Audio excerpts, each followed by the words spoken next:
सिर्फ पढ़ने से आपकी रैंक नहीं आएगी, सिर्फ रिवीजन करने से नहीं आएगी। जब तक जो कॉन्सेप्ट को आप अप्लाई नहीं करोगे ना क्वेश्चन में, तब तक आपका कुछ फायदा उससे होने वाला नहीं है। पूरा इलेक्ट्रिकल इंजीनियरिंग रिवाइज हो रहा है, पूरा गेट का सिलेबस रिवाइज हो रहा है। तो ये छोटी छोटी कदम रखना शुरू करो, कछुए जैसे, समझ रहे हो ना। ये मत सोचा करो एक हफ्ता में एक ही बार बैठेंगे 16 घंटा पढ़ डालेंगे, अरे यार वो प्रैक्टिकल नहीं है।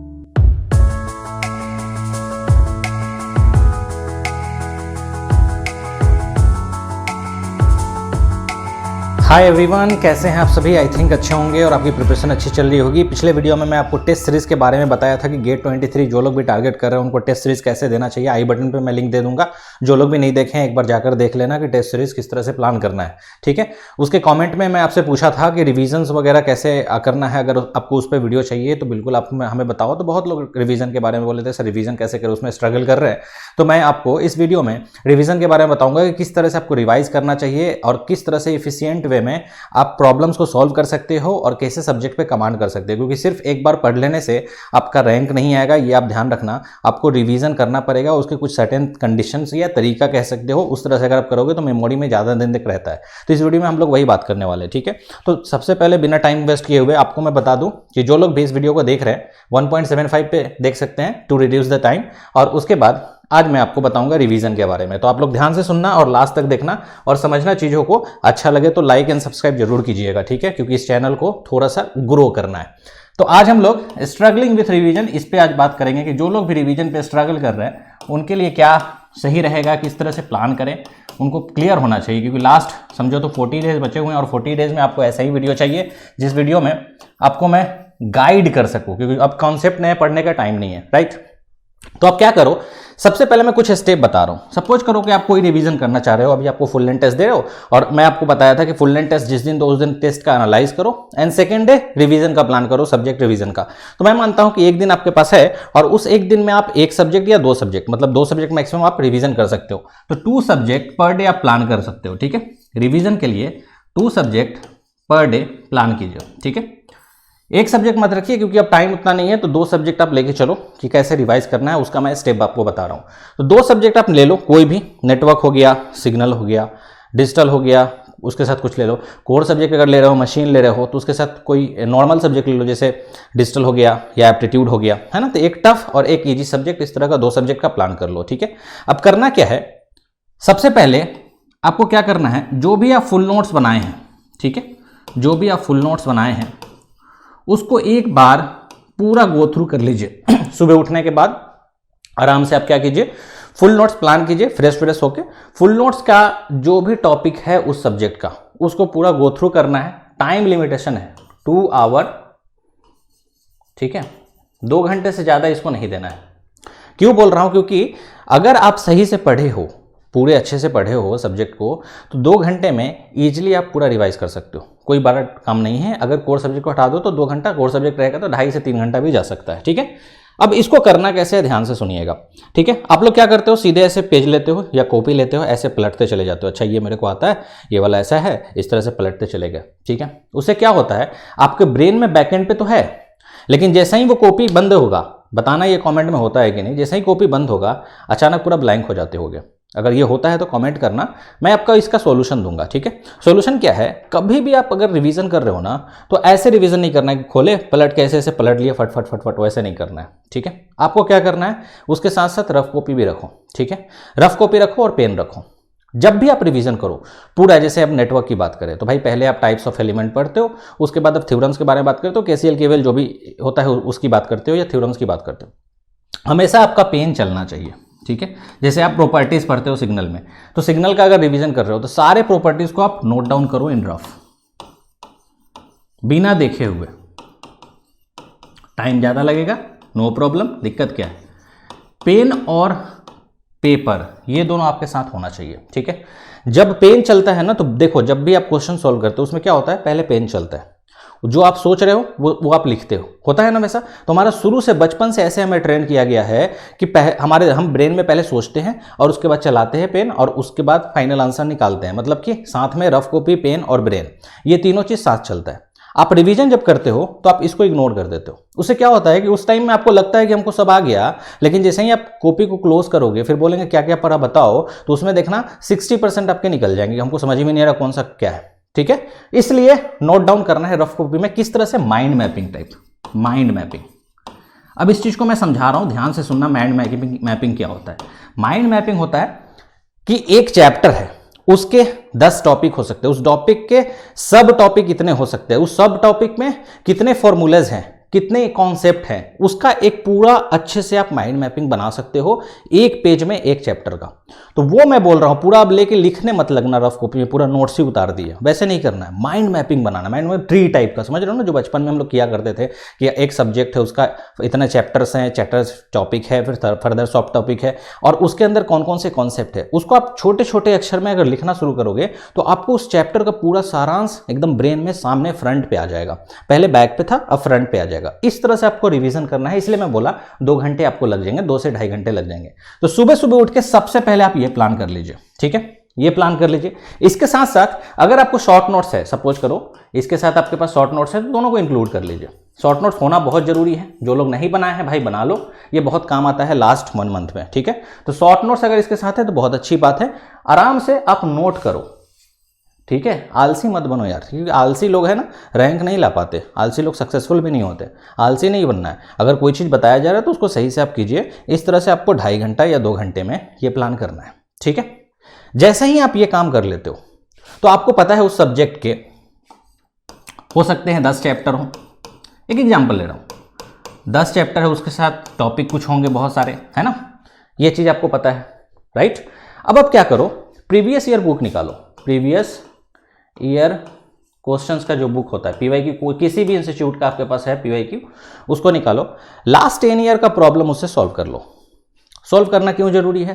क्योंकि सिर्फ पढ़ने से आपकी रैंक नहीं आएगी, सिर्फ रिवीजन करने से नहीं आएगी। जब तक जो कॉन्सेप्ट को आप अप्लाई नहीं करोगे ना क्वेश्चन में, तब तक आपका कुछ फायदा उससे होने वाला नहीं है। क्योंकि ऐसा होता है ना कि आप सारा चीज पढ़ लिए और उसका जब टेस्ट देने बैठ रहे हो तो वहां ब्लैंक हो गया, अरे भाई समझ ही में नहीं रहा कहाँ क्या लगा, कॉन्सेप्ट ही नहीं क्लिक कर रहा है। वो क्यों होता है? क्योंकि आपको प्रैक्टिस नहीं है। तो पीवाईक्यू क्यों बोल रहा हूं? क्योंकि लास्ट 1 मंथ में यार कभी भी है ना कोई नया क्वेश्चन ट्राई मत करो जिससे मोरल आपका डाउन हो, डीमोटिवेशन टाइप फील हो कि भाई इतना मेहनत की उसके बाद भी क्यों नहीं बन रहा है ना। तो पीवाईक्यू क्या है, आपको गेट के लेवल के स्टैंडर्ड पे ही रखेगा, और कुछ इंपॉर्टेंट जो आप टेस्ट सीरीज दे रहे हो, फुल लेंथ टेस्ट सीरीज दे रहे हो या सब्जेक्ट वाइज टेस्ट सीरीज दिए हो, वो सब्जेक्ट वाइज टेस्ट सीरीज के कुछ क्वेश्चन होंगे उस पार्टिकुलर सब्जेक्ट से।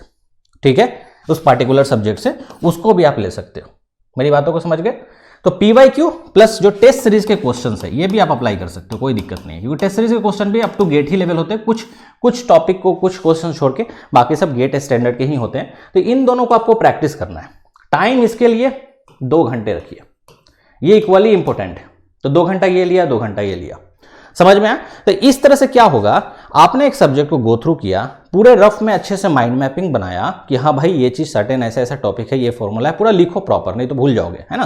और उसके बाद आप उससे related PYQ book plus test series के कुछ क्वेश्चंस, अगर 2 घंटे की बात करें तो आप आइडिया लगा सकते हो। 65 क्वेश्चन में अगर हमको 65 क्वेश्चन में 3 घंटे हैं तो 2 घंटे का अराउंड 30 से 40 क्वेश्चन कह सकते हो ना, 30 to 40 क्वेश्चन आप प्लान कर सकते हो इस पार्टिकुलर सब्जेक्ट से, जिसमें आप सब्जेक्ट वाइज टेस्ट सीरीज दिए हो उसके क्वेश्चंस हो सकते हैं, कुछ इंपॉर्टेंट लास्ट 10 ईयर के पेपर के होते हैं क्वेश्चन।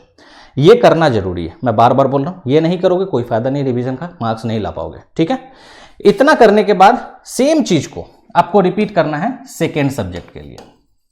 कोई सेकेंड सब्जेक्ट आप उठाएंगे, ये मॉर्निंग में हो जाना चाहिए, मतलब आफ्टरनून से पहले।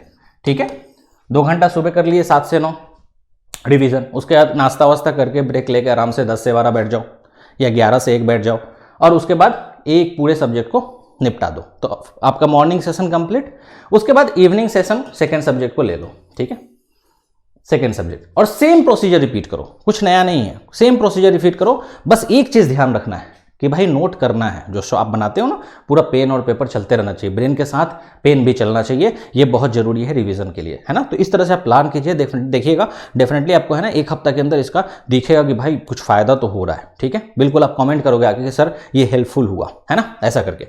तो इस तरह से आप सेकेंड सब्जेक्ट का भी अराउंड 4 आवर्स, 2 घंटे आपका पूरा रिवीजन सेशन होंगे और 2 घंटे क्वेश्चन, 4-4 8 घंटा। अब बोले सर 8 घंटा कैसे पढ़ूं? भाई गेट एग्जाम की तैयारी कर रहे हो, ठीक है, कोई ऐसे एग्जाम की तैयारी नहीं कर रहे हो जिसमें सूत उठ के चले गए और उसका दे दिए। और ये सेमेस्टर एग्जाम आपका नहीं है कि हाँ इस तरह से प्लान नहीं करोगे तो रैंक आ जाएगी।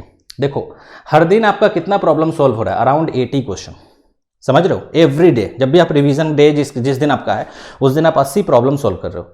और हर एक अल्टरनेट डे अगर आप रिवीजन करते हो, जैसे मैं बोला था कि full length test plus alternate day, next day आपके रिवीजन सेशंस होंगे, तो हर एक अल्टरनेट डे अगर आप प्लान करते हो तो आप खुद सोच लो पूरे महीने में 15 दिन आपको रिवीजन सेशन मिलेगा। 15 गुने 80 कर लेना, अराउंड 1000 प्रॉब्लम, 15 × 120, 1000 से 1200 है ना, 1000 से 1200 प्रॉब्लम आप सोल्व कर लोगे। तो आइडिया लगा लो एक महीने के अंदर, मतलब 15 दिन के अंदर कोई बंदा 1200 प्रॉब्लम सोल्व कर लिया, उसका IQ कितना बढ़ जाएगा, उसका प्रैक्टिस कितना ज़्यादा हो जाएगा। आप लोग है ना नए क्वेश्चन पे घूमते रहते हो, एट द एंड बनाते नहीं हो। तो इस तरह से जब आप कैलकुलेट करोगे आपको समझ अरे 1000 से 1200 प्रॉब्लम यार बहुत होता है। और लास्ट वन मंथ में अगर 1000 से 1200 प्रॉब्लम सॉल्व कर लिए, पूरा सब्जेक्ट रिवाइज हो रहा है, पूरा इलेक्ट्रिकल इंजीनियरिंग रिवाइज हो रहा है, पूरा गेट का सिलेबस रिवाइज हो रहा है। तो ये छोटी छोटी कदम रखना शुरू करो, कछुए जैसे, समझ रहे हो ना। ये मत सोचा करो एक हफ्ता में एक ही बार बैठेंगे 16 घंटा पढ़ डालेंगे, अरे यार वो प्रैक्टिकल नहीं है, समझ रहे हो। हर दिन थोड़ा थोड़ा, यही थोड़ा है। और किसी को अगर 8 आवर्स ज़्यादा लग रहा है कि भाई ज़्यादा टाइम लगेगा, तो मैं बता रहा हूँ लिटरली इतना देना पड़ेगा, ठीक है। आप उस चीज़ को अचीव करना चाहते हो जिसको निकालने के बाद हो सकता है एमटेक के बाद आपकी 25 लाख की पैकेज लग जाए, हो सकता है PSU में जाके आप 14 लाख का सालाना कमाओ और भी पर्क्स वगैरह बहुत सारे एडवांटेज मिलते हैं, है ना। तो उसके लिए अगर आप तैयारी कर रहे हो तो भाई दिन का पूरे 24 घंटे में से 33% टाइम तो आपको देना ही पड़ेगा। तो 8 घंटा is nothing but 33% of total आपके जो आवर होते हैं एक दिन में, समझ रहे हो। अगर इतना भी नहीं निकाल पाए लास्ट 1 मंथ में तो फिर कैसे रैंक लाओगे, नहीं ला सकते। तो एवरीथिंग क्लियर, हर चीज क्लियर हो गया। तो शॉर्ट नोट्स आपके पास होना चाहिए, ये बहुत हेल्पफुल होता है। देखो अगर 2 घंटा आप फुल नोट से कर रहे हो, शॉर्ट नोट्स जो लोग शुरू से बनाए होंगे उनको ये 2 घंटा 30 मिनट्स लगेगा। तो बाकी के जो टाइम है 3 घंटा 3.5 घंटा दोनों मिला के 4 घंटा में से अगर आधे घंटा शॉर्ट नोट से रिवाइज कर लिए तो 3.5 घंटा वो प्रैक्टिस करेंगे, तो जो 40 प्रॉब्लम्स है वो 40 चला जाएगा 60 80, समझ रहे हो। तो प्रॉब्लम सॉल्व करना is very important. Revision point of view से अगर देखो तो क्वेश्चन सॉल्व होना चाहिए। क्वेश्चन सॉल्व नहीं किए सीधे ऐसे थ्योरी पढ़ते जा रहे हो, कोई फायदा नहीं है, अभी बंद कर दो, कुछ और काम कर लो, है ना। रैंक लाना इतना आसान नहीं है, कंपटीशन इतना ज़्यादा बढ़ गया है, सब लोग पागल जैसा पढ़ रहे हैं। तो उस पॉइंट को आपको समझ के मेहनत करना है, ठीक है। मेहनत हमारे हाथ में है, रिजल्ट हमारे हाथ में नहीं है, तो पहले मेहनत तो करो, राइट। और किसी को अगर डाउट है कि भाई शॉर्ट नोट्स कैसे बनाते हैं तो आप नीचे कमेंट कर सकते हैं, मैं आपको शॉर्ट नोट्स बनाने का बहुत अच्छा तरीका दूंगा, ठीक है। इफ पॉसिबल मैं आपका पावर सिस्टम का एक एग्जांपल लेके शॉर्ट नोट्स बनवा दूंगा, ठीक है। अगर किसी को चाहिए तो नीचे कमेंट जरूर कीजिएगा, क्योंकि वही कमेंट करेंगे जो पूरा वीडियो देखें। कुछ लोग आएंगे सीधे 1 मिनट देख के निकल लेंगे, कोई फायदा है नहीं, ठीक है ना। लास्ट तक जो देखेंगे उन्हीं को समझ में आएगा मैं क्या बोल रहा हूं। तो इसको आप ट्राई करो अल्टरनेट डे, ठीक है। अल्टरनेट डे आप ट्राई करो। एक दिन मैं बोला था कि आपको फुल लेंथ टेस्ट देना है, उसको एनालाइज करना है, और नेक्स्ट डे 2 सब्जेक्ट रिवाइज कीजिए। इस तरह से प्लान कीजिए। और पहले आपको स्टार्टिंग में देखना 2 सब्जेक्ट में 8 घंटा लगेगा, लेकिन जब 1 हफ्ता बीत जाएंगे तो आप इस जगह 3 सब्जेक्ट कर लोगे, क्योंकि स्पीड बढ़ जाती है।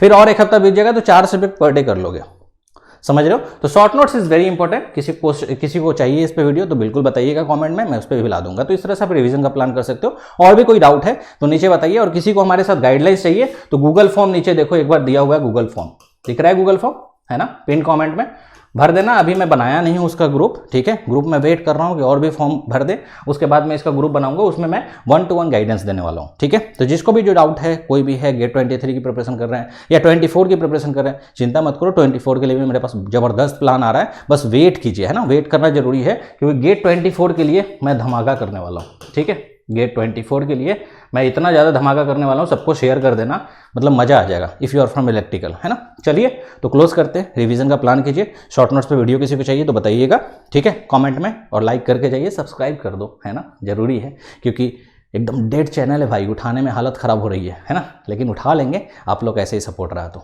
Sohail Ansari this side, signing out.